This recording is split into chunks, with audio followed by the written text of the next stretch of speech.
Hi everybody, I hope you are doing well. Today we will talk about how to fix or how to solve the problem of how to fix or how to solve the problem of desktop on the application of UNO. We go to settings. Here we click on apps, default apps, app settings. On above here we search about UNO. In this page of app info, we click on first stop and we click OK.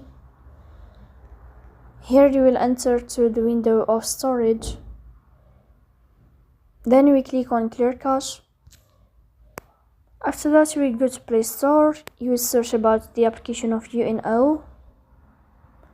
And then here you will find this sign. If you find updates, then you will update your app. So that's all. Don't forget to support us by like and subscribe. See you next time.